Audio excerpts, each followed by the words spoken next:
자, 안녕하십니까. 오늘은 행정사 21강, 21강 순서를 한번 진행을 하겠습니다.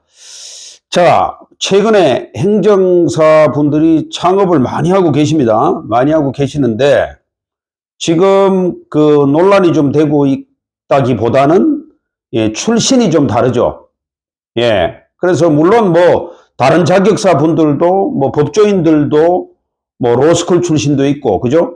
그 다음에 이제 시험 출신 변호사분들도 계시고, 물론 우리 행정사 업계도 시험 출신도 계시고 경력으로 또 이렇게 창업을 하시는 분도 계시고 있습니다. 그래서 오늘은 그 두 가지를 말씀드리겠는데, 한 가지는 우리가 행정사 업무가 상당히 많습니다. 그래서 이 부분을 창업을 했을 때 얼마나 그 업무를 좀 익숙하게 할 수 있는 부분, 참 이게 난제 중에 난제죠.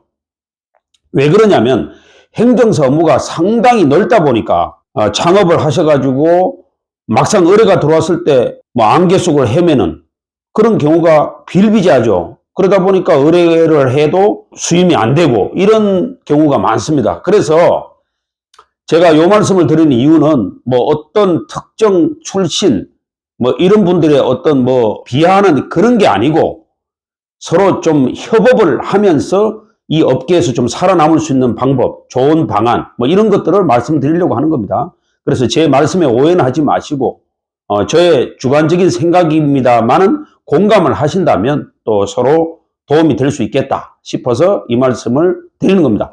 자, 오늘은 뭐냐면은 그 출신 행정사별 장단점이 있습니다. 이거는 뭐냐면 출신 행정사별 장단점은 이렇게 말할 수가 있겠죠. 자, 예를 들자면 여기 시험 출신이 있습니다. 그죠? 시험 출신 행정사분들이 계시고 그 다음에 이제 경력 출신으로 행정사를 취득하신 분도 계시죠. 그러면 물론 나이대는 시험 출신 행정사분들이 훨씬 젊은 분들이 많이 계시죠.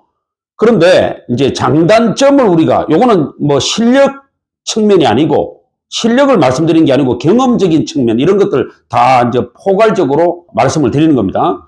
자, 시험 출신 행정사 분들의 장점은 뭐겠습니까? 장점. 시험 출신 행정사 분들의 장점. 젊다는 거죠. 그럼 젊으니까 어떻게 되겠어요? 젊으니까 패기가 있다는 거죠. 패기가 있습니다. 또 하나의 열정. 그렇죠. 열정적인 측면에서는 시험 출신 행정사 분들이 굉장히 앞서죠. 그렇겠죠? 그래서 경력 출신 행정사와 시험 출신 행정사를 굳이 비교한다면 그렇습니다. 그 다음에 두 번째는 단점이 있죠. 아무래도. 자, 시험 출신 행정사의 단점은 뭐가 있겠습니까? 경험이 부족하다는 거죠. 아무래도 경험이 부족하다. 그래서 경험이 부족하다 보니까 공직자 출신이 아니다 보니까 공직자 출신 분들이 대다수 아니다 보니까 하나의 이제 행정 시스템을 잘 모른다는 거죠. 행정 시스템을 잘 모른다. 그 말은 뭐겠습니까?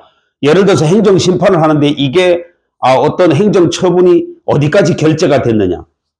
예를 들어서 팀장까지 결재가 됐느냐, 과장까지 결재가 됐느냐, 근무를 해본 적이 없다 보니까 행정 시스템을 잘 모른다는 거죠. 물론 패기는 엄청나게 앞서고 정열은 앞서지만 이 열정은 앞서지만 경험적인 측면에서는 이건 실력의 문제가 아니죠. 경험의 문제죠. 그래서 바로 행정 시스템을 잘 모른다는 거죠. 이런 부분에 있어서는 또 단점이 될 수가 있다. 그러면 반대로 한번 해볼까요? 경력 출신 행정사들의 장점은 뭐가 있겠습니까? 그렇죠. 시험 출신 행정사의 단점이 경력 출신의 장점이 되는 거죠. 그래서 하나의 이제 그 관공서 내부, 그렇죠? 행정 시스템을 안다는 거죠. 경험이 있다는 거죠. 행정 시스템을 아니까 경험이 있다 보니까 예를 들어서 행정 심판을 하더라도 어떻게 문서를 만진 경험이 있으니까 어떻게 심판을 하고 청구를 하면 인용될 가능성이 높다는 걸 어느 정도는 감으로 안다는 거죠. 이런 측면에서는 장점이 될 수가 있다. 다만 경력 출신 행정사가 단점이 있습니다. 이 단점이 뭐겠습니까? 열정이 떨어지죠. 시험 출신 행정사보다 열정이 떨어집니다. 패기가 떨어져요. 패기가 떨어지고 또 무슨 단점이 있냐면은 그렇죠. 아무래도 연금을 이 연금을 타는 경력 행정사가 좀 많다 보니까 연금 때문에 어떤 일정 수입이 올라가면 연금이 제한받기 때문에 더 이상 그 이상은 소득을 안 올리려는 그런 행정사분들이 계시단 말이에요. 그러니까 이 연금 문제가 있어요. 연금을 받다 보니까 어느 정도 소득 이상을 올리면 연금이 제한받으니까 더 이상 열정을 지금 발휘하기가 어렵다. 뭐 이런 부분에서는 또 단점이 될 수가 있습니다. 또 하나의 단점은 뭐냐면 행정법을 잘 모른다는 거죠. 우리 시험 출신 행정사분들은 아무래도 시험을 보고 행정사를 취득했기 때문에 행정법을 좀 잘 압니다. 어느 정도 시험을 봤기 때문에 이론적으로 무장이 되어 있다는 거죠. 그러나 경력 출신의 행정사들은 행정법 공부를 많이 해보신 적이 거의 없죠. 시험 출신이 아니다 보니까. 그러니까 실무는 알지만 행정 이론은 잘 모른다는 거예요. 예, 이런 부분에서는 또 단점이 될 수가 있습니다.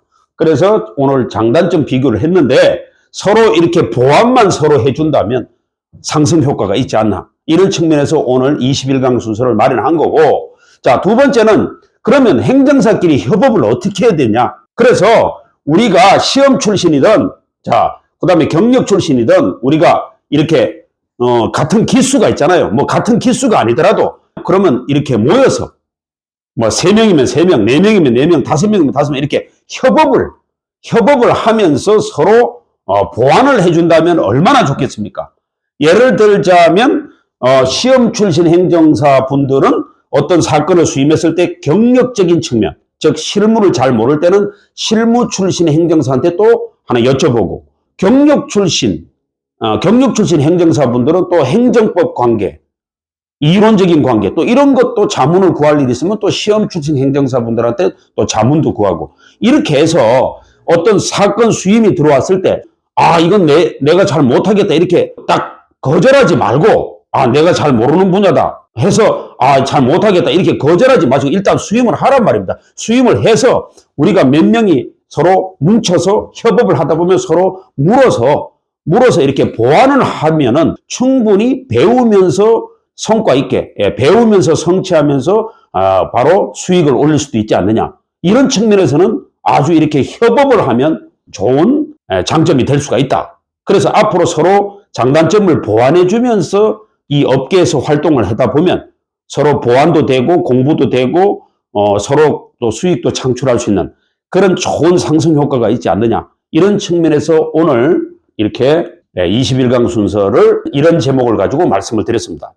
예. 자, 그래서 오늘은 21강 순서에서 출신 행정사와 시험 출신 행정사와 경력 출신 행정사의 장단점 비교, 또 이런 분들이 서로 단점을 서로 보완하면서 어떤 이 업계에서 우리가 서로 작용을 한다면 좋은 상승 효과로 성공하지 않을까, 이런 기대를 해보면서 오늘 21강 순서는 이것으로 마치고 22강 순서에서 다른 또 타이틀로 여러분들에게 강의를 할 것을 약속을 드리겠습니다. 오늘 21강 순서는 이것으로 마치겠습니다. 제 강의가 도움이 됐다면 구독, 알림 설정, 댓글까지, 좋아요까지 부탁드리겠습니다. 감사합니다.